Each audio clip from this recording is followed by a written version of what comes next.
All right, everyone, let's get started. So we ended yesterday with the lab, and I want to go through these different questions so people can see what that looks like. So we got the async data set. I'm going to load that one. Great names in these backdoors. What is the connection interval for 192.168.100.36, and what's the dispersion? So I can go into this one. That's my 36. I double click on it. And we can look at the dispersion, and this is really cool. Do you see how this dispersion isn't like 10 seconds or 7 seconds? You have 6, 7, 8, 6, 7, 8, and then 5 down here. This is what we call jitter. You do the jitterbug. So you have this dispersion, and a lot of the backdoors, they will introduce jitter so it doesn't create a really strong frequency on one specific second profile, like 10, 11, 12, 13 seconds. This is very common. It's in Cobalt Strike, it's in PowerShell Empire, it's in Mythic C2, it's in Silver. All of these different backdoors, they all have the ability to put in some dispersion. And the cool thing about Rita and AC Hunter is they have the ability to detect that dispersion. It doesn't look at that as like a bug or a trick to try to hide. This actually becomes a really good indicator that you're dealing with some type of like non-human automatically generated dispersion. Why? The reason why is because anytime we do anything in the world of computer security or computers in general, anytime anyone talks about, let's say, randomness, right? Like, oh, that's going to be randomly generated by the computer. We technically can't say it's random. We almost always have to say it correctly as pseudo-random to be much more accurate about what we are actually saying. The data dispersion is really strong. We have 13,278 connections between 14 to 16, 1.4K to 1.6K. And if we look at the connections over time, I'm here for you guys look at this, and you can literally click on any one of these and zoom in on them with some more detail. If we look at the connection interval over time, this is really another strong indicator of a non-human beacon in an environment. And the reason why this is such a strong indicator of a non-human beacon is even if we're dealing with some level of jitter or dispersion, it becomes very common for attackers, if you pull that view out, instead of, let's say, an hour of view, if you look at that over a couple of hours in this situation, multiple hours, you develop this very flat histogram that becomes very powerful to say this is not human. So even if there is some type of randomness that's being used, if you end up with a flat histogram, that shows that someone is actively trying to hide what is going on. The next one is Xenorat dataset. Let me go ahead and load that one up. Oops. Let's go to Xenorat. And it asks, what is the connection interval for 172.208.51.56, and how is this different than async? So let's go ahead and go to 172. I think it's this one. Is that right? Yep, 75. There we go. And we have our connection over time. Like, we just don't have, did I go to the right one? I don't think I went to the right one.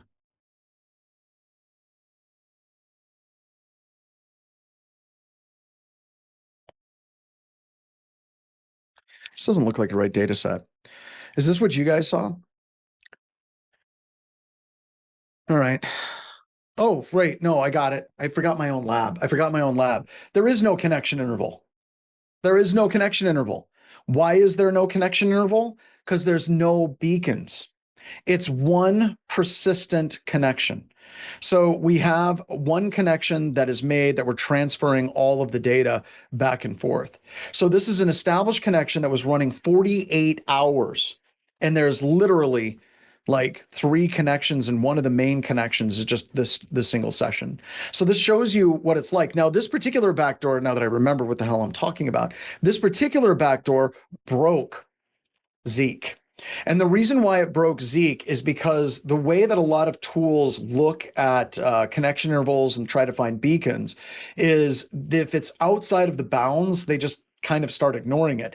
And with Zeek, if you have a connection that begins and then it runs for 48 hours, Zeek really loses on what that connection is. And this is weird because this is literally the way backdoors used to work. So it's almost like the attackers are going back to the old school way of doing things. DNS Cat2 dataset, one of my favorite backdoors by far. If we go to DNS Cat2 and we go to r-1x.com, we have this monster list of fully qualified domain names. Like, that's insane, right?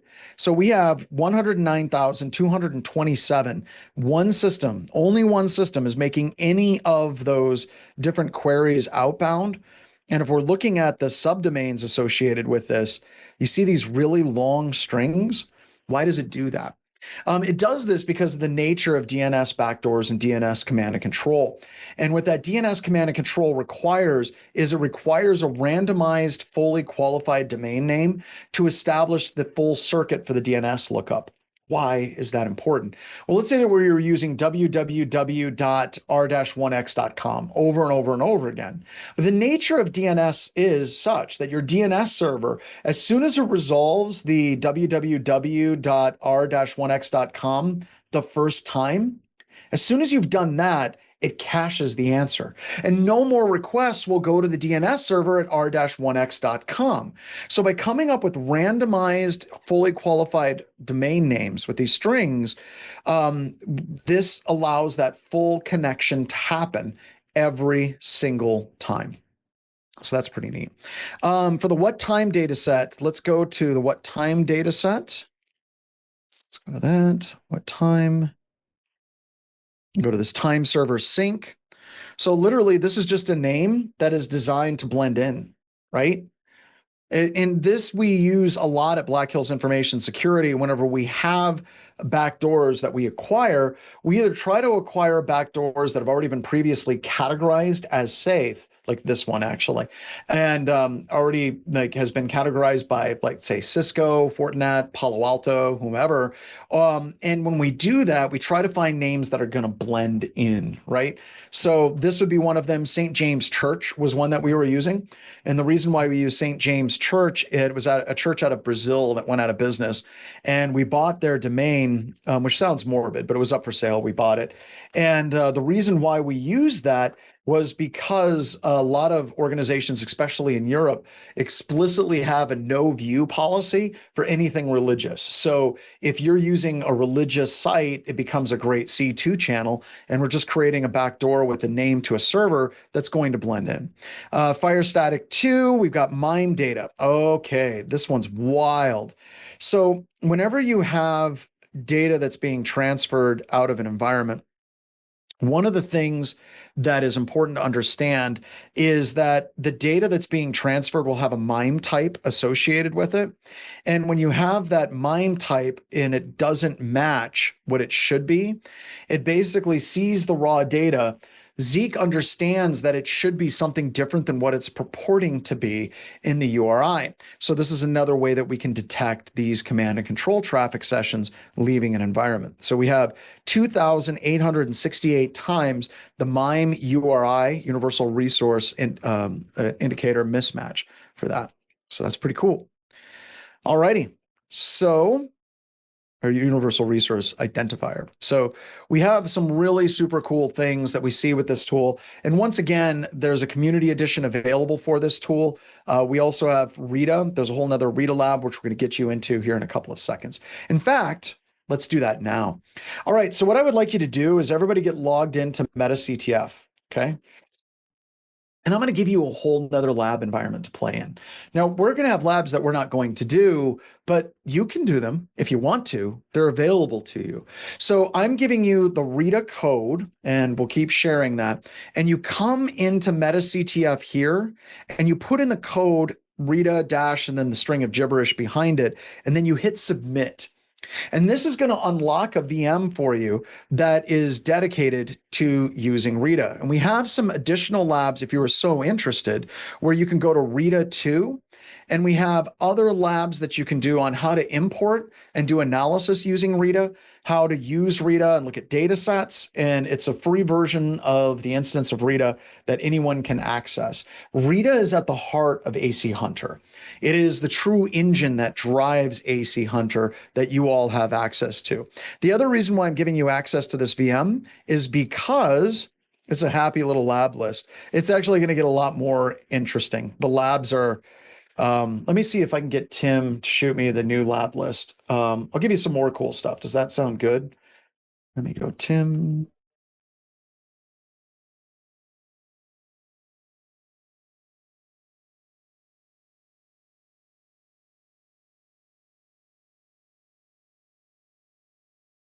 All right, just give me a second. I'll get it from Tim. But what we're doing is I was talking about backdoors and breaches, and we have all of the different cards that exist in backdoors and breaches. And when this rolls out in on the 23rd, we're going to have all of the core cards will have labs created for them. So there's going to be a lab for bits. There's going to be a lab for cloud services exfil. There's going to be compromised trust relationship, insider threat, application simming. We're going to have labs for every single one of these core cards that you have here. And he is not available, but I'll get that to you. And the QR code for that, because wait, there's more, is this. It's anti-lab. And I'm going to put that one in. And the reason why you want the anti-lab code is because the anti-lab code gets you 2 free hours a week in the lab environment that we're releasing with backdoors and breaches. It's not additive. If you don't use your lab hours this week, it doesn't roll over and become 4 and then become 6 and then 8. It doesn't work that way. You get 2, use it or lose it. But you're getting 2 hours a week. And we're going to be releasing all these labs on Free Lab Friday.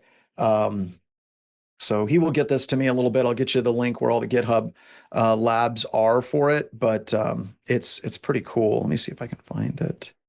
These are all mine. Actually, wait a minute. I think I can do it this way. I'm not logged in. All right, we'll get that for you during the next lab, and then I'll share it. But you want to put in the anti-lab code because it's going to be everything that you need for this. I think it's going to be Friday to Friday. For this course, it's 16 hours. When you burnt the 16 hours, they're gone. There's no expiration for them at all. So, all right. So now we're going to move into log analysis and user entity behavioral analytics to try to identify. We're going to use Deep Blue CLI here in a little bit, and then we're going to actually go hunting in the raw logs to find the raw data as far as what's going on. All right. So logs in and of themselves are a train wreck, particularly the logs that we get from Microsoft Windows. They are absolutely hideous, god awful, not so good logs at all. So I don't know if that helps with my light or not. Come on back on. There we go. So when we know that these are just like bad, I'll give you some numbers. Like if you're looking at logs and percentages, less than 5% of the detects that organizations get are actually from their logs. That means that 95% of the logs that people are capturing and storing and paying money to store, they're actually providing no value. Now, I could point at Linux and say, well, they're better, but not really. Bash logs are a bit of a train wreck, and you have to do some additional tweaks to get to the point where Bash will start logging date timestamps and things of that nature as well. So just keep that in mind. Also, when we're looking at logs, and a lot of you, when you're looking at a job and you're trying to move into this industry, one of the places I recommend that people look at and really try to get familiar with is JPCert Tools Analysis. They have this amazing website of many common built-in tools for living off the land binaries for attackers moving laterally that we can use as red teamers. And honestly, what's really cool about this is they recorded what artifacts are created. So if somebody is running WMIC or they're running PSExec, other than just individual event logs, what other artifacts are created? Do we see shell bangs? Do we see prefetch files? Do we see registry key entries? Do we see these things being generated as well? And that's why UEBA is so important, is to try to get a story and a narrative insofar as what is actually happening. Many times you have to pull the data from multiple different log sources to be able to tell you what's going on.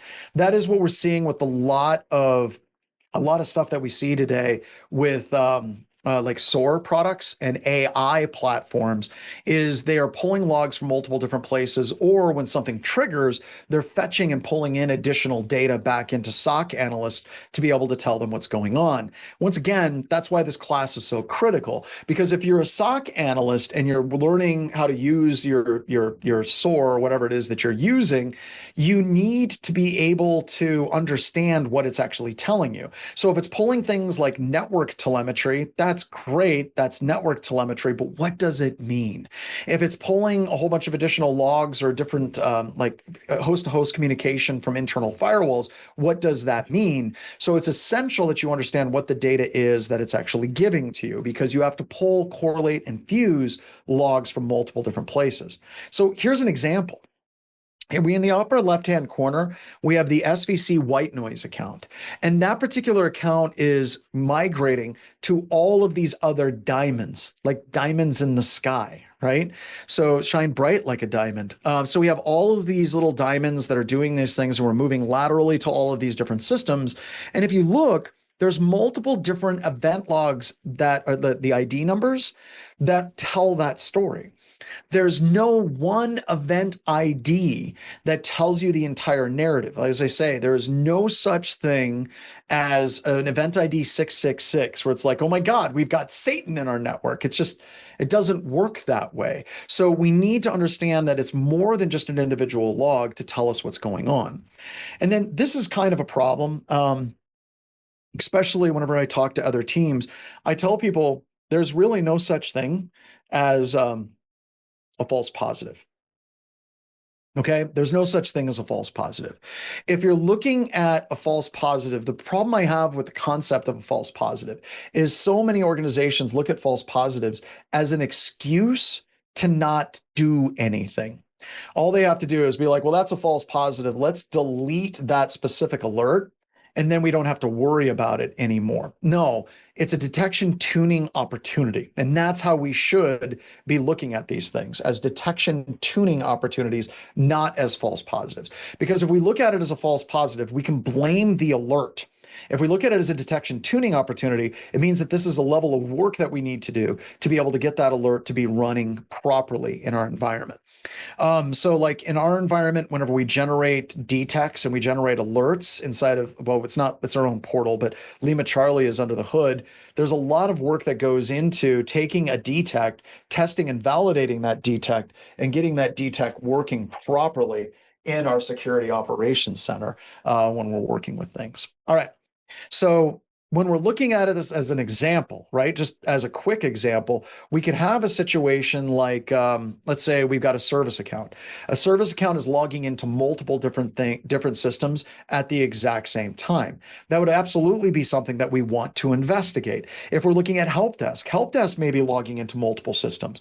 Once again, a lot of people would say, well, this account is logged into 5-10 systems. That's help desk. Let's go ahead and just get rid of that particular alert, and then we'll be fine. No, we need to tune it to tune out help desk. We need to tune it to tune out systems administrators, scripts, and backing up, because that is our job. And that once again gets to the basis of what we're talking about here and understanding how things work. So when you're writing detects or you're tuning detects, you're tuning them properly.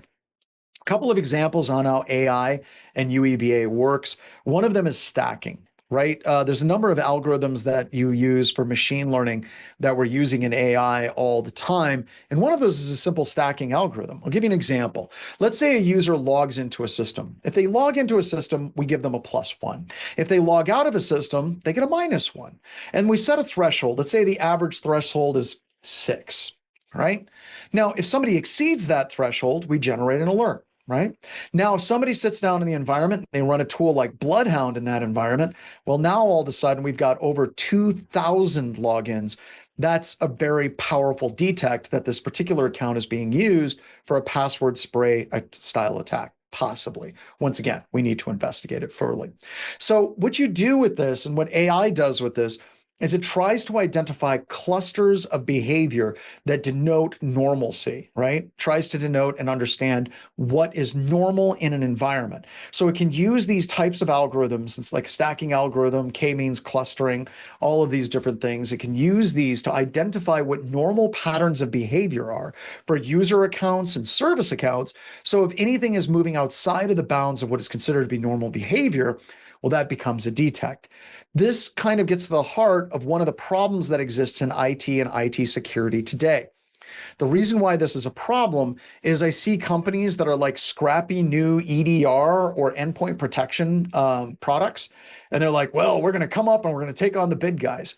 No, you're not. Like if you aren't in and already have millions, if not billions of endpoints under protection, you're going to lose. Microsoft and CrowdStrike and a lot of these vendors like SentinelOne have massive, massive, massive data sets that they are collecting as far as what is normal and potentially abnormal data on millions, if not billions, of machines. And that is what is being used to tune their AI algorithms as well.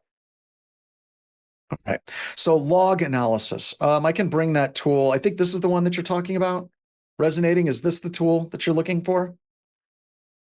Just want to make sure I've got that tool on this slide. Okay, cool. All right. So now if we're moving into log analysis, right? We have tools like, damn it.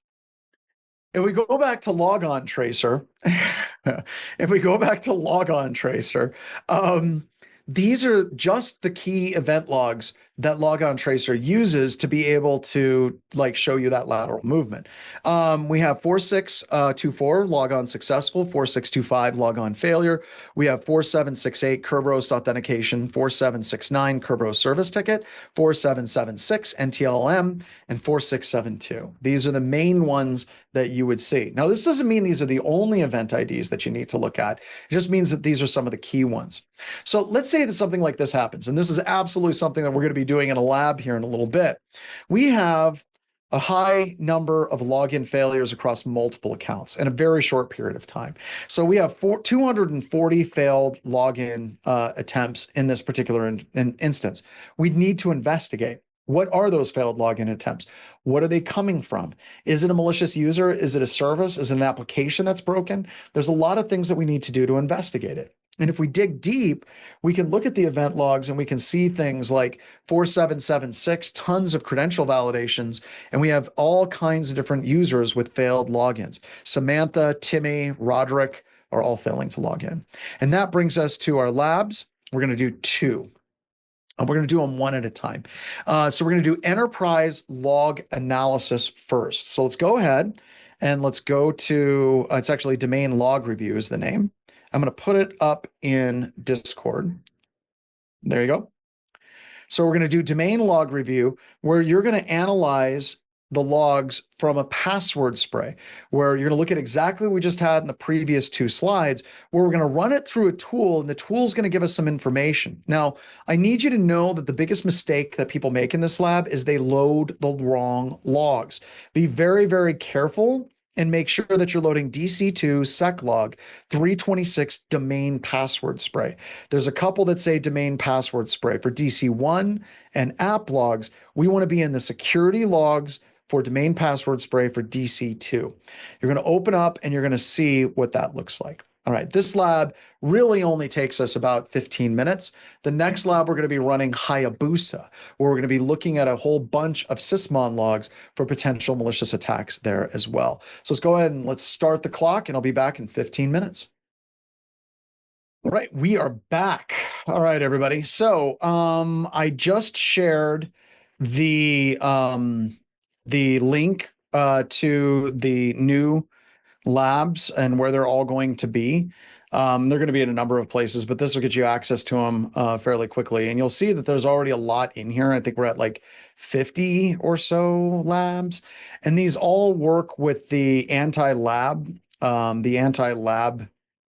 code that I gave you. And that's going to be the one that's going to be 2 free hours of training and lab time per week for you and your team. So be sure to check that out.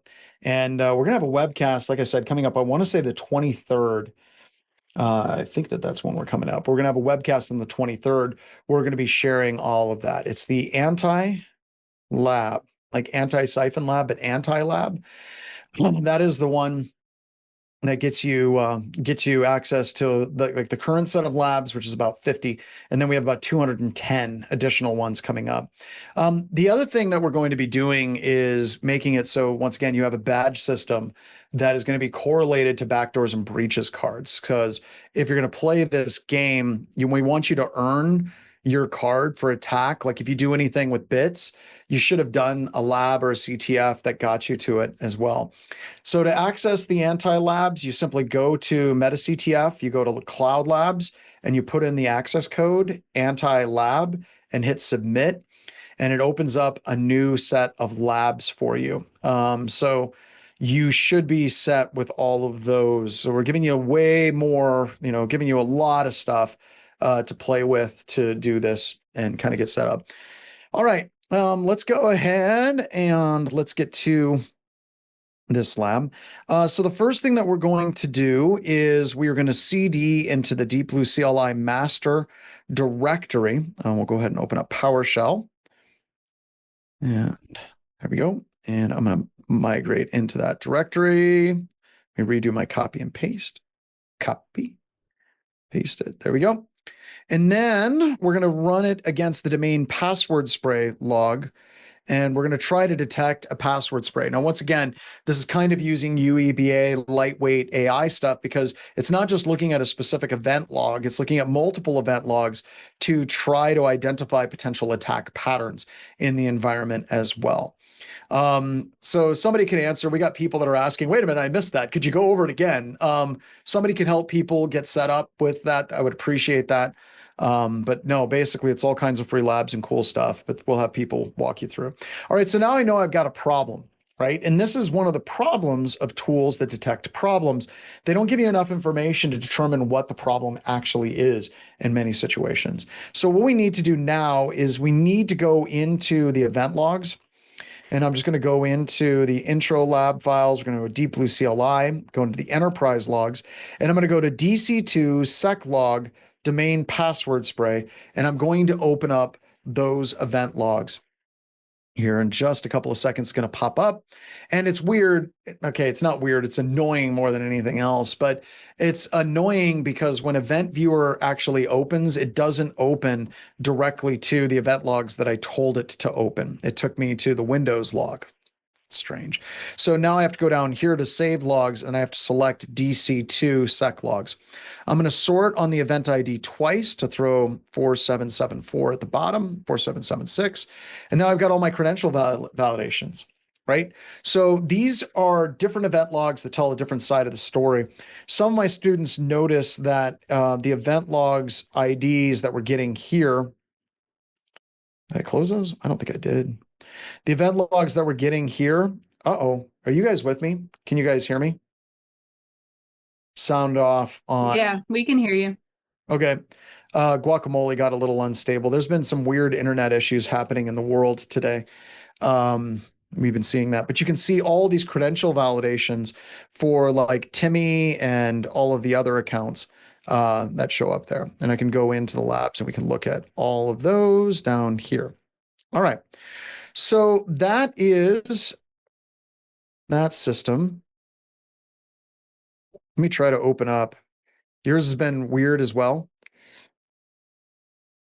All right. So I'm going to go back to the lab list. I'm going to destroy this lab real quick. And then I'm going to go back to the lab list, and I'm going to go to the next lab, which is the Rita lab, because that is where Hayabusa runs. So I'm going to go ahead and start the lab.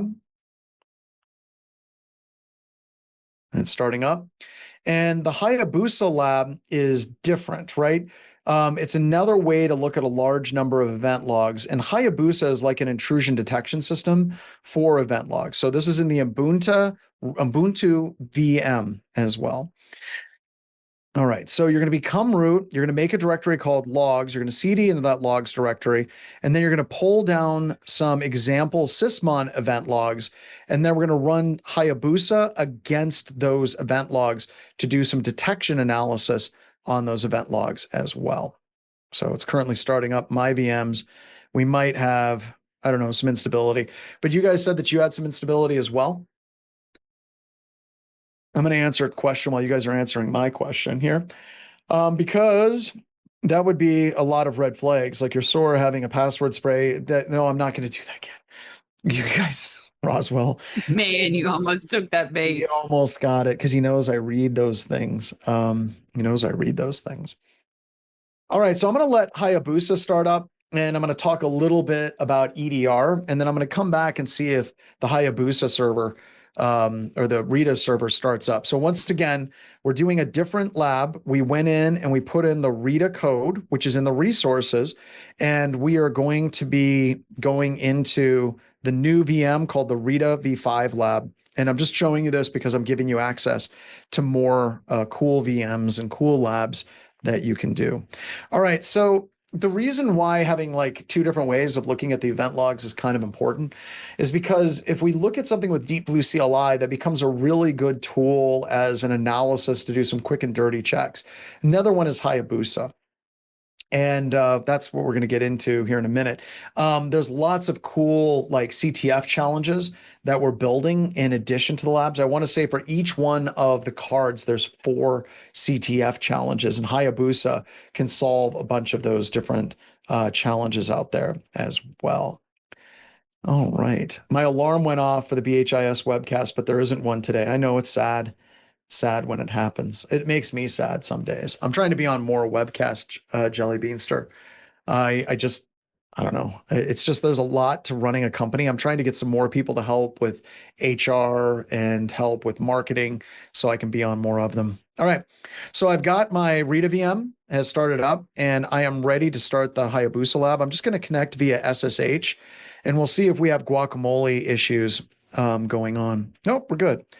All right, so the Hayabusa lab is the one that we're doing. You're going to be doing this in the Rita VM that I provided to you. And the code to get to that, I shared in the notes and I shared in resources. If anyone else gets stuck, if they could jump over, you guys could give them like where to go. I would greatly appreciate it. This lab is going to take us up to and through the break. So let's go ahead and let's set the clock for 23 minutes. That gives us enough time to do this lab, and then I'll do the walkthrough. So 23 minutes on the clock. Actually, no, I got that wrong. Let's set it for 33 minutes. So we have 20 minutes for the break. 20 minutes for lab, 20 minutes for the break. So 33 minutes, and we will return.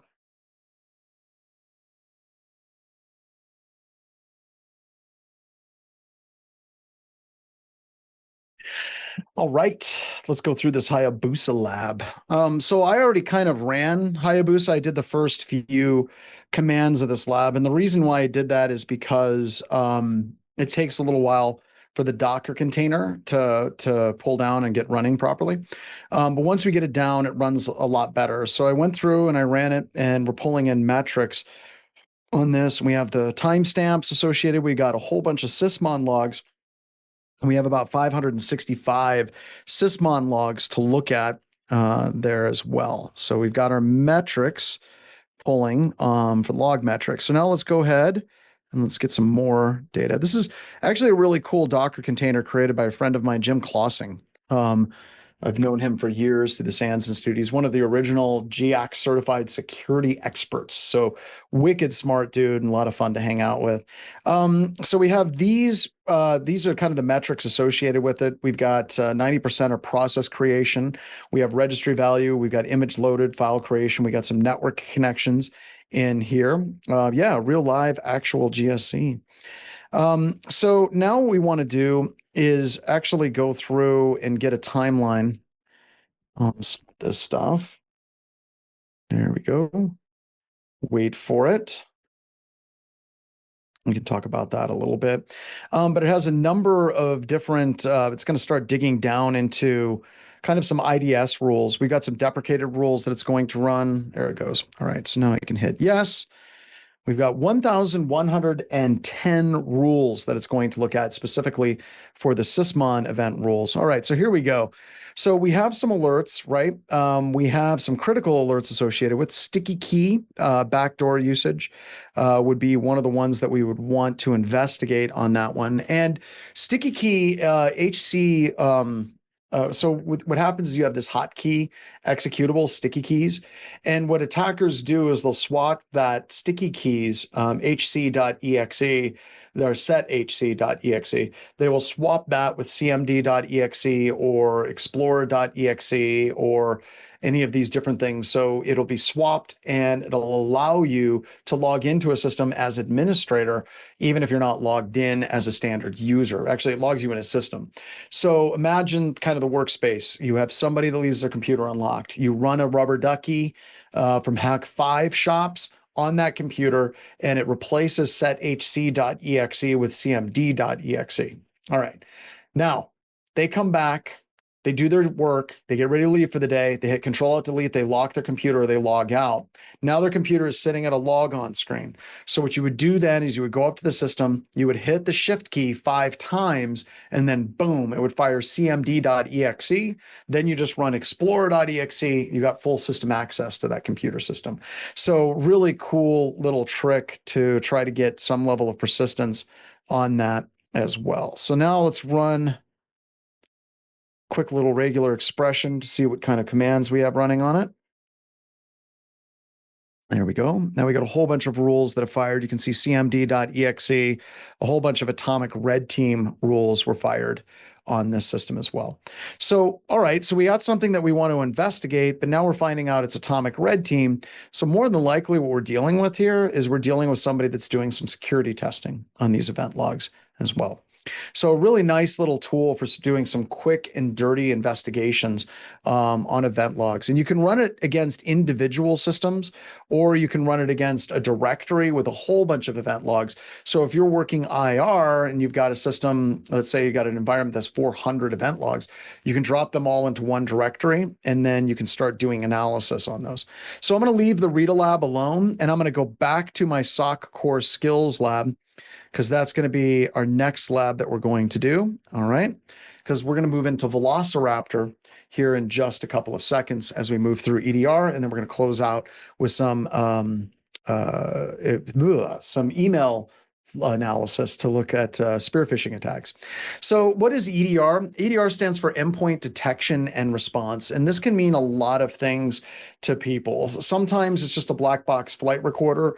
For other people, it's incorporating EPP or endpoint protection. That would be your traditional antivirus that you have with it. And then you have SOAR, security orchestration, automation, and response is in there too. And then you have XDR, which is tying together network detection and endpoint detection together.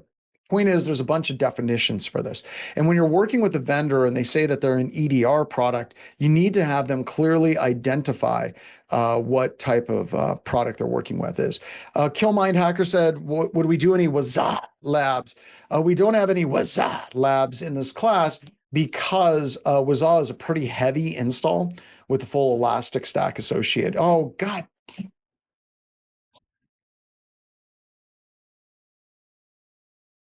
Every time. Every time. I feel like Charlie Brown. You guys just totally just did the football thing with me there. So, all right. So there's a number of different vendors that exist out there, and every single one of these vendors like to sell the narrative that their product is, zero false positives. We detect all of the malware. We do all of these things. It's just a pain. But the other thing that you need to remember is that vendors are liars. That's just kind of what they do, right? They're of course going to constantly try to sell their product as the main product that's going to solve all problems that you will ever encounter in the world of computer security. It's the only thing that you need. So always keep that in mind whenever you're looking at marketing. When you're looking at marketing, you should always look at whether or not a vendor has their hands out to take or their hands out to give. There's a ton of great vendors out there that do amazing things. Like we're looking at Atomic Red Team. That's from Red Canary. You're looking at Lima Charlie. You can stand up your own personal instance of Lima Charlie at no cost. There's a bunch of vendors that have that. Huntress has the Neighborhood Watch program. Security Onion and Doug Burks on that as well. It's just there's a lot of people out there that are amazing people. Jerry Auger would be one. If we're looking in the training space, Cyber Mentor is really good. There's just a lot of people that are doing cool things. Just be aware of vendors that are constantly jacking their prices up every single year. That could be anybody. All right, so let's keep rolling. So why do we want EDR? Because that EDR gives you, once again, that kind of black box flight recorder. And doing standard incident response without full EDR is a little bit of a nightmare when you're trying to work it. Trying to pull that information from multiple sources can be very, very, very difficult. Then correlating and fusing that data together is very difficult as well. Now, there's a number of different tools that exist that are free and open source. I mentioned a bunch of them as we were going through a little bit earlier. And when you're looking at what a product provides, you should always understand and learn the open source free tool before you start trying to buy a commercial tool. And the reason why you should do that is because you're not paying for what the commercial tool does. You're paying for what the commercial tool does that the open source tool does not do. And this brings us to some really interesting conversations that I'm having with a number of people, right? I want you to look at the commercial security product space, right? If you're looking at the commercial security product space, not necessarily EDR per se, we're going to put that on a shelf for a couple of minutes. But if you're looking at like ticketing systems, you're looking at vulnerability analysis platforms, you're looking at all these different things, there's open source products that are at the heart of almost every single commercial product that you're using. They just are. And a lot of these vendors, they never get back to the community. Once again, hands out to take, never to give. If we're looking at the penetration testing space, we see that quite a bit where they're automating pen testing. And if you look what's under the hood, it's a bunch of open source tools. And the reason why that concerns me, and it doesn't concern me, let me go through why it concerns me. It concerns me because a lot of these vendors are simply taking from the community, the goodwill, the hard work that people put out in the universe, and then they're capitalizing it and then they're trying to make money on it. That sucks. What a lot of these vendors don't understand is that the future is going to be that these open source tools, having 2 or 3 dedicated developers, can outstrip like a dozen developers that are just in it for the paycheck. So how does a company keep up with something that has dedicated core? They're releasing things out there, in the open source space for free. Well, things are going to be changing very quickly. So even though we don't use Waza, I talk about Waza because it is an amazing tool. It's also important anytime you're ever talking about Waza, you have to refer to it as Waza. The founders of that company absolutely love it.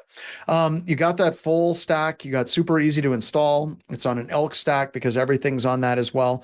And it's easily one of the most talked about tools in my class. In this class for the lab, we're going to be using Velociraptor. And the reason why we're going to be using Velociraptor is it's very tight code, very small code. The client and the server come in the exact same executable. It's really super great to work with. We actually utilize this for a number of years at Black Hills Information Security for our incident response engagements as well. Now, once again, kind of reading back to that false positive thing, we're talking about false positives for log analysis as not being a thing. They're detection tuning opportunities.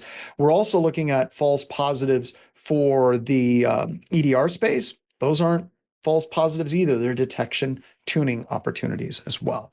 Now, I've developed this panic leveling system, and I got to push this out a little bit more, but if you have a single repeating alert, right, that's kind of interesting.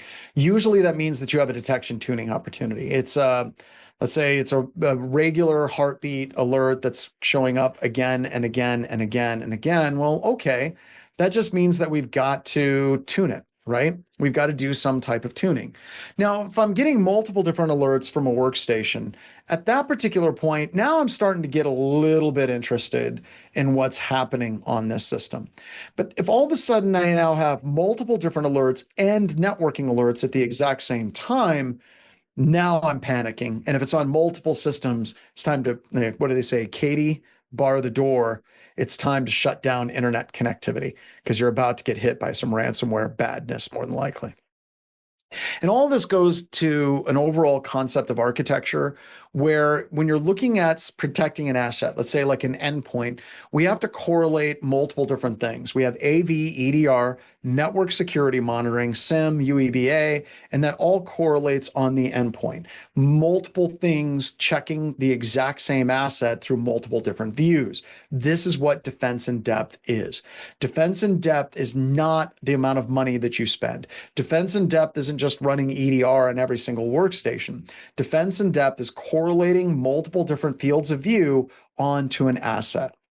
All right, so that brings us to our lab, which is going to take us up to and through the break. I think that we have Velociraptor, and then we get into email analysis.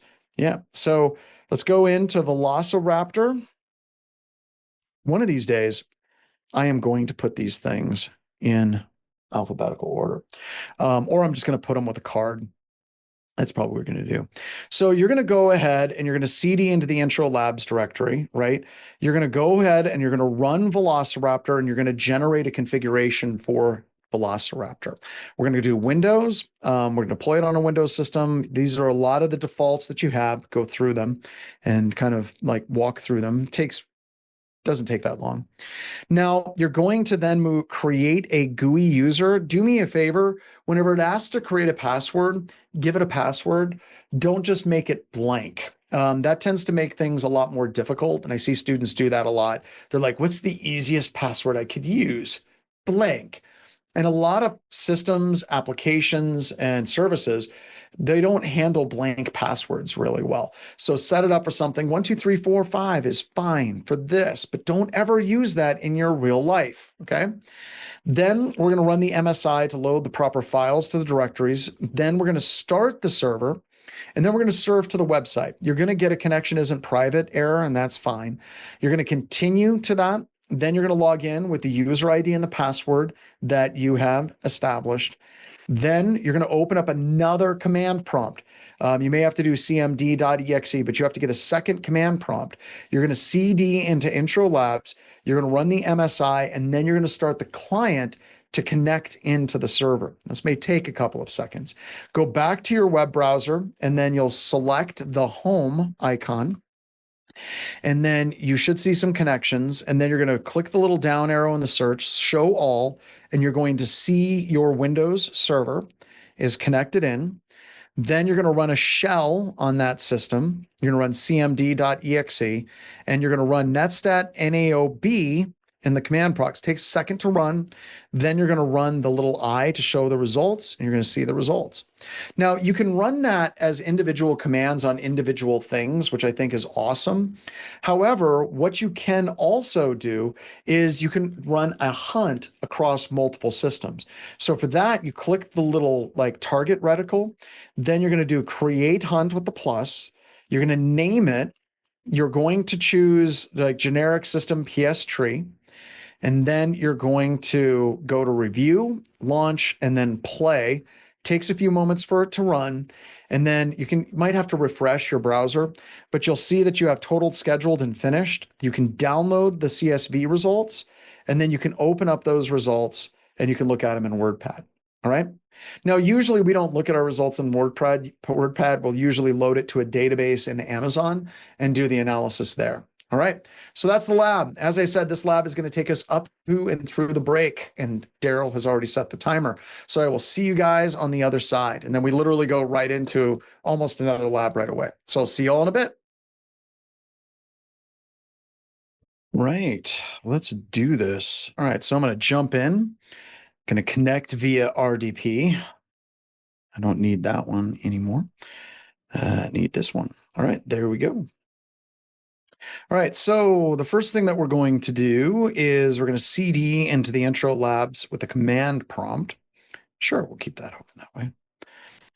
And there we go. Try to make this embignified a little bit for you guys. Change the font to 20. There we go. All right. And then we're going to go ahead and generate the straight config for the server. Now, there's a lot of steps to this to try to get this config set up, but all we're doing is we're just keeping the defaults, right? We're keeping Windows. We're going to keep the directory the same. We're just going to do a self-signed certificate. We're just going to leave this to localhost. We're going to set the default ports. There's just nothing really big that we're changing on this as well. So there we go. There. All right. So now we built our server configuration. Now that server configuration has all the keys and everything that we need to be able to create the client config that then we can utilize with any Windows-based system. We can also generate these configs for Linux and OS X systems as well.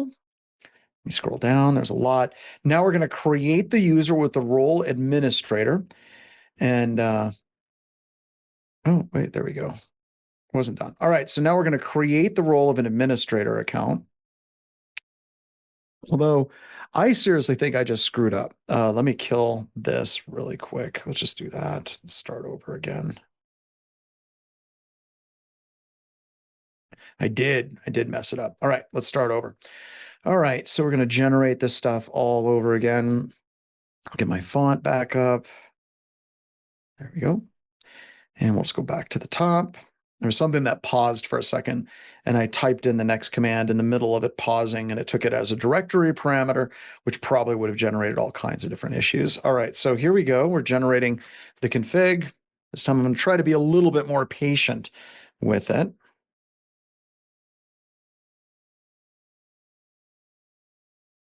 There we go.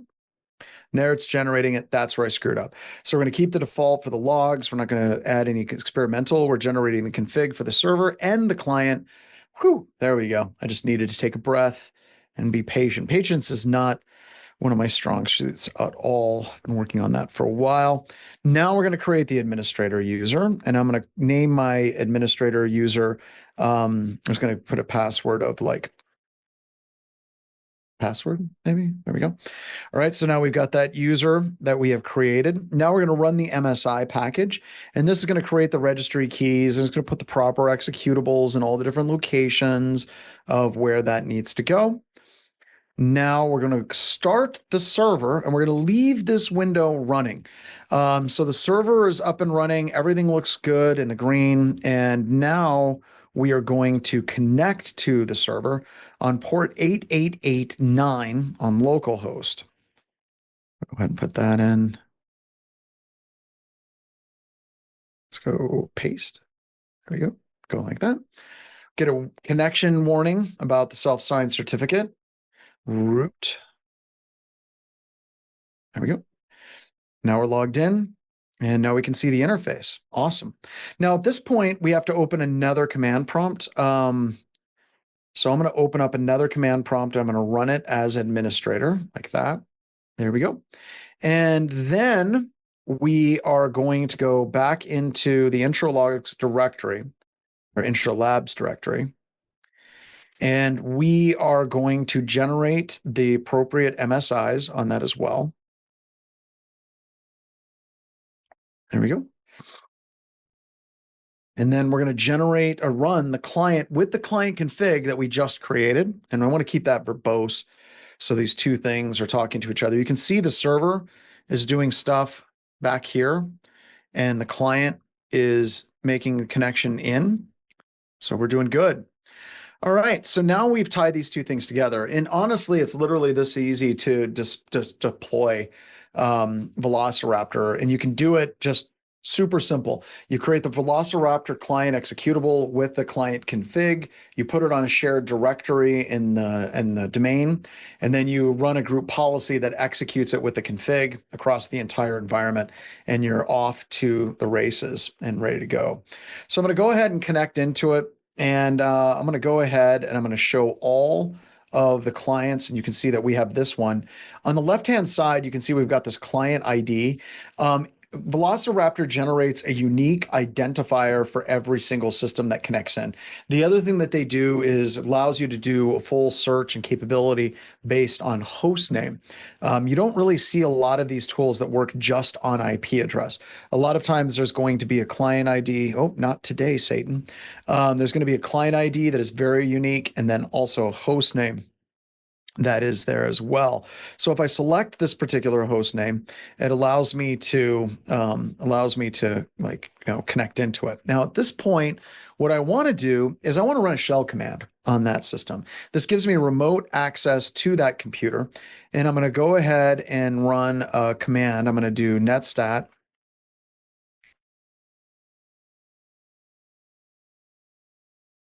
naob, and we'll launch that against the system. And it takes a couple of seconds for it to launch.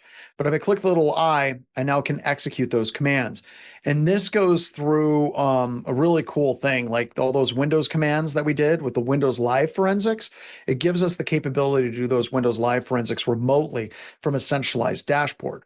Well, being able to run that command against an individual system is kind of neat. We actually want to do hunting, and we want to do hunting across a number of systems. Now, even though there's one system that's connected, you would do this on multiple systems. So I can go new hunt, I'm going to call it class, and we're going to run it everywhere. We can create exclusions based on operating systems and different labels within our organization as well. So we're going to select the artifacts that we're going to run, and I'm going to run PS tree and see if it finds it. We're just going to do generic PS tree. And you can set up the configuration, the parameters, the resources, the review. But this is what the script looks like when it executes. And then I'm going to select launch, and then I can select it and then push play, and it's going to run that hunt. Now, this is the thing I told you takes a little bit of time. In the background, you'll see the data being transferred back and forth between the client and server. I might have missed it already, but it's taking that, and you can see the actual logs of that system throwing the data around, and we should have it. Oh, there we go. Finish clients. So now I can do a drop down. I want to pull down CSV, and I can see the actual executable right there, not the executable, the zip file. Download it. Let's go ahead and open that file up, and then I can go into the results, and I can open those up with WordPad, and we can see the results of the PS tree command running. Now, once again, you wouldn't actually run this and open it up in WordPad. What you would do is you would run this on a whole bunch of systems, and it would pull it back, and it'll give you the process ID, the parent process ID, the name, the username, the command line, but it also has the client ID in there. And that client ID allows you to separate all the results based on the systems that are running these various commands, or you're executing these commands on as well. So that is Velociraptor. All right. So the next thing that we want to talk about is email analysis, right? So question was, could you run Velociraptor on your home network and add clients? You absolutely could. Velociraptor is free. You can install it on your Linux and on your Windows computer systems. If you have family and friends that you're constantly doing tech support for, you could install it on them. You would have to make the Velociraptor system as a you would have to set that up as like a cloud system so all the clients could access it, but you absolutely could set it up really easily and have it access. All right, so let's talk about email analysis. So there's a number of different attacks that come in from email, and it's weird. We're not necessarily downloading malware to our clients' environments anymore as much as we used to, but we're still using phishing. And the reason why we're using phishing is we're trying to gain access to identity. We're trying to get access to refresh tokens and things like Entra or Azure and Office 365. We want to get those credentials, because once I have that, I'm you, right? We want to be able to get that. So email is still the easiest way to try to get it into your specific target on it as well. And there's a number of different ways that we can see these attacks come through that we launch, and things that you can detect as well. Spoofing fake from address and the display name, trying to be a CEO. I've got a PowerPoint presentation. Let me show you real quick. One of the things that we are doing, this is for a presentation that I'm giving next week called How to Hack a Bank in 3 Easy Steps. Let me show you that. And I just lost it.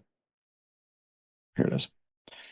So how to hack a bank in 3 easy steps. So I talk a little bit about rise in complexity, standardization of mediocrity, attacking old infrastructure, things of that nature.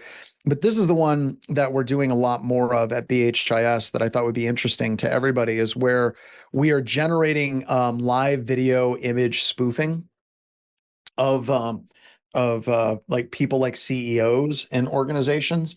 And this isn't me. This is actually an employee at BHIS. And like I said, literally the only way that you can tell that it's not me is the glasses. Right? See, I mean, it's uncanny. I mean, there's literally no difference. Maybe a little bit more stubble, because that's whenever you grab the images for generating it.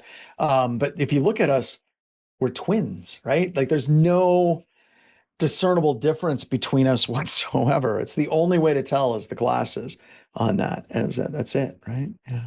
So, yeah. So when he generated this as a joke, this is Derek, who kind of runs our AI stuff. He had it generate automatically the video of me, but he wanted to keep his hair, and I can understand why he wanted to keep his hair for that. So, yeah, this idea of spoofing, we do it for emails, we do it for a number of different things. That is absolutely something we've been doing forever, and it's very effective to break into systems. Also, mismatch or suspicious URLs. You can hover over the desktop, long press, looking for URL shorteners, IP-based links, subtle typos. Google security.co versus google.com, and where it displays one thing and it's different from the other.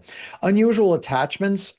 Usually you don't see executables. I say usually, but there are some interesting ways that you can still deliver executables through like a Dropbox link or encrypted emails.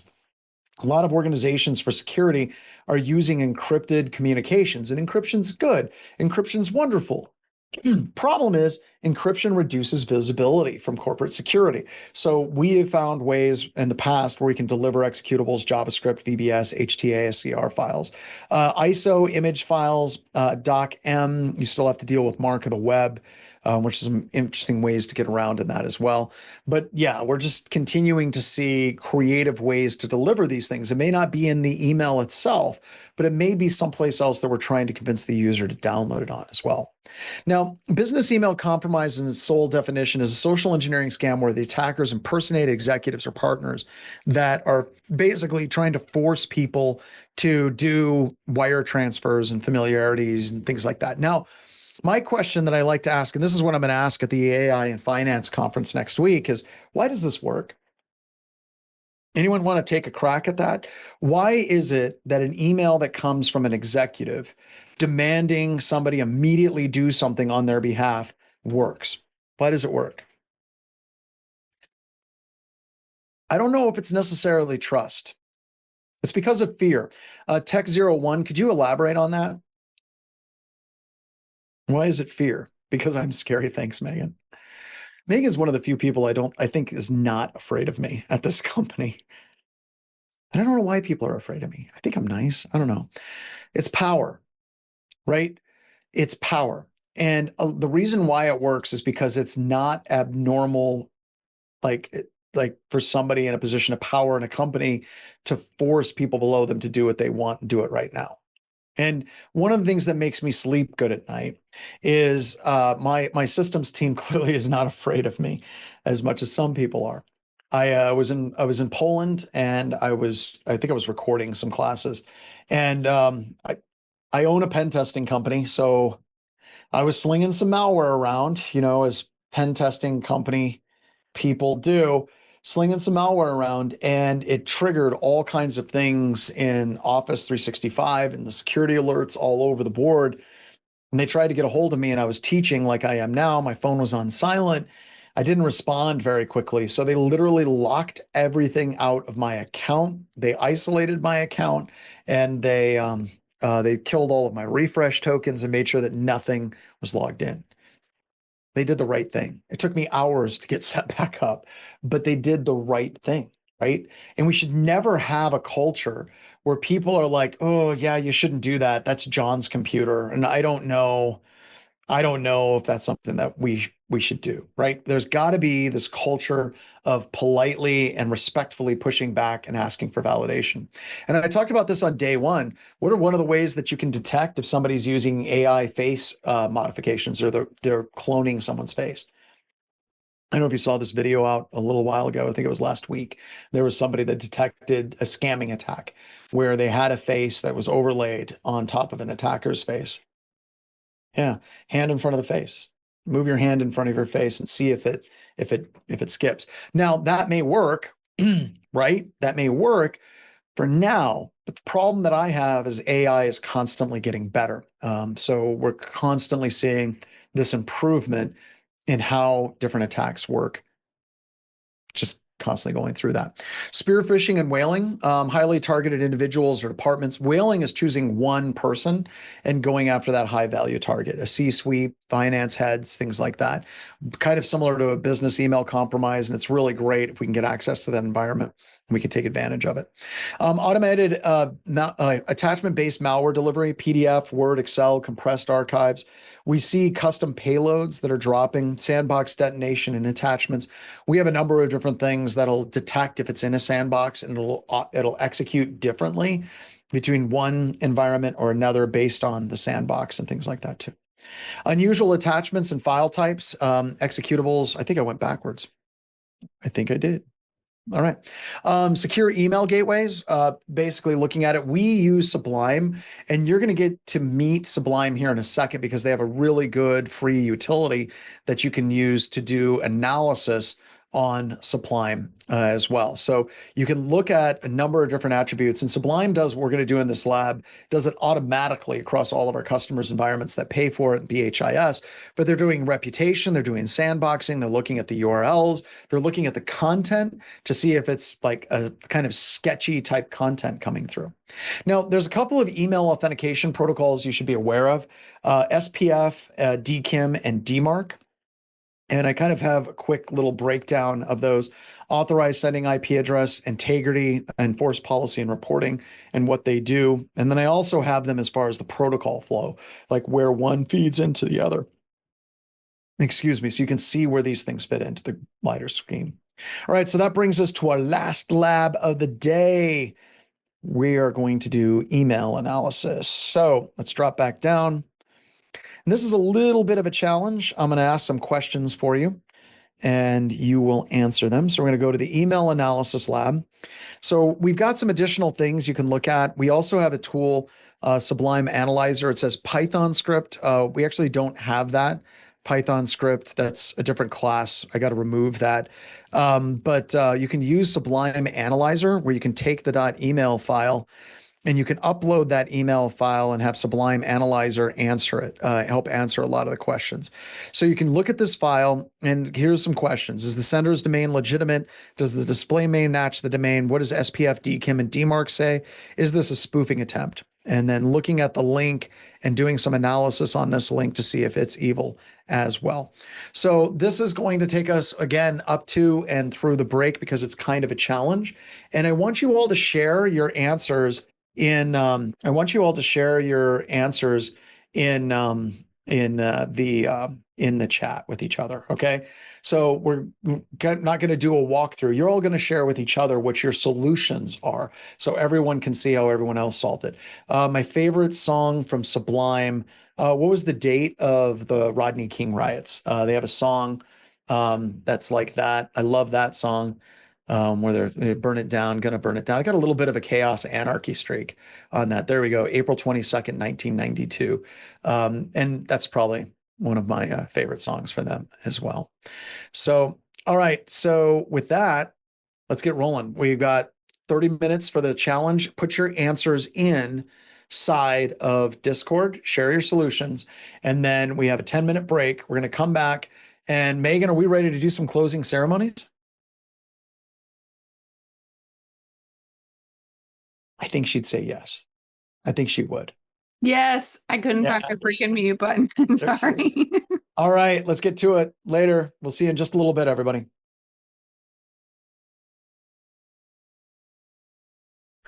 All right, so welcome back, everybody. So Looks like we got a lot of good write-ups for that. Hope you like the tool. I think it's a great way to kind of show people what the different attacks look at or look like, and then what we look at to detect those particular attacks. And that kind of brings us to the closing ceremonies. Megan, are you ready? I think we have to have some winners here, Yes, and you must be yes. present. You must be present to win. Yes, must be present. Okay, is everybody ready? Hopefully this person is still here. Hack DHD. Hack DHD. Hack Hack DHD. DHD. Oh, there they are. Congratulations. Hacking Well, with ADHD. hacking Most people. ADHD. Get that? Squirrel. Yes, awesome. So I will send you a message and we will get your information. Congratulations on winning. Absolutely. All right. So, kind of closing ceremonies. We want to do a couple of additional things other than just giving away free classes. First and foremost, we just want to say thank you very much for attending this particular session. We greatly appreciate it. I might be doing an abbreviated closing ceremonies for this one, Megan, because I have a couple of things that are going on Yeah. everywhere. Yeah. But a couple of quick notes, just to say, it matters a tremendous amount to us that you guys are here, especially with the way that everything is going right now with the job market and AI. I just got done reading an article that was talking about, 20% of like white collar jobs have been replaced by AI already. I don't know if I necessarily believe that, but it's absolutely a big deal. And I hope we're really trying to give you guys the tools that you can use to be effective in utilizing AI and communicating with AI. I think I'm going to add some more modules on, doing prompts and trying to get that stuff set up. But it means a lot to us. And it's one of those things that keeps us going at Black Hills Information Security and the Tribe of Businesses in what we do. And I know that some of you had to take some time off from work to be here. I greatly appreciate that. Also remember that this was recorded. It is present in the resources channel. And you guys can come back and you can view it. The labs will be available for you. You have 16 hours of labs, but we're also going to be rolling out our free lab Fridays, which the labs won't all be on Fridays, but every Friday we'll release a new video. But we're trying to educate the community as much as we can. As much as I spend time talking about AI, I think it's interesting how defenders are like, oh gosh, it's changed everything. And the attackers are like, oh gosh, it's changed everything. But the reality is, just more tools, y'all. It's just more tools. Elevation on the red, elevation on the blue, and we've just got to be ready. We just got to be in a position to where we are ready for that.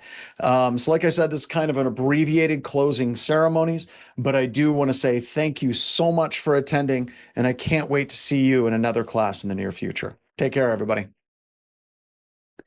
All right. Like John said, thanks everybody for joining us. You will receive, if you registered, a certificate of completion overnight tonight. And what we ask of you, especially, John was kind of going through and talking about the thank yous.